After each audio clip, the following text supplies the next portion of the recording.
বন্ধুরা, আজকের ভিডিওটি দেখার পর যে কোনো ছবির ড্রেস কিন্তু আপনি এক ক্লিকের মধ্যেই চেঞ্জ করে নিতে পারবেন। আমরা যখন ছবি তুলি অনেক সময় দেখবেন ড্রেসগুলো অনেক খারাপ দেখা যায়। আপনি চাইলে সেই ড্রেসগুলোকে জাস্ট এক ক্লিকের মধ্যেই কিন্তু পরিবর্তন করতে পারবেন। আর হ্যাঁ, আপনি যখন এই ড্রেসগুলো চেঞ্জ করবেন তখন ছবিটাও কিন্তু অটোমেটিক প্রফেশনালভাবে এডিট হয়ে চলে আসবে। আপনারা আমার এই ছবিটাকে দেখুন, এটা হচ্ছে আমার নর্মাল ছবি আর এই ছবিটার ড্রেসটাকে আমি চেঞ্জ করে দিয়েছি।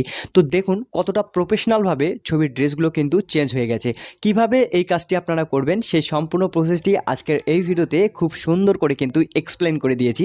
তাই অনুরোধ করব ভিডিওটা সম্পূর্ণ দেখবেন। আর হ্যাঁ, চ্যানেলে নতুন হয়ে থাকলে অবশ্যই চ্যানেলটাকে সাবস্ক্রাইব করবেন, তার কারণ প্রতিনিয়ত এই ধরনের হেল্পফুল কন্টেন্ট কিন্তু আমি এই চ্যানেলে আপলোড করতেই থাকি। তো চলুন বেশি কথা না বলে মোবাইল স্ক্রিনে যাওয়া যাক। ফার্স্ট অফ অল আপনারা ক্রোম ব্রাউজারে চলে যাবেন, গিয়ে সার্চ করবেন অ্যাডোবি ফায়ারফ্লাই, তারপর প্রথম ওয়েবসাইটটির উপর ক্লিক করবেন। এরপর এখান থেকে সাইন ইন করে নেবেন। সাইন ইন করা হয়ে গেলে সেম একটি ইন্টারফেস পেয়ে যাবেন। এখানে আপলোড অপশনটির উপর ক্লিক করে যেই ছবিটার ড্রেস আপনারা পরিবর্তন করতে যাচ্ছেন সেই ছবিটাকে সিলেক্ট করে নেবেন। এরপর নিচে তিনটি অপশন দেখতে পাচ্ছেন, ইনসার্ট নামে যে অপশনটি আছে এই অপশনটির উপর ক্লিক করবেন।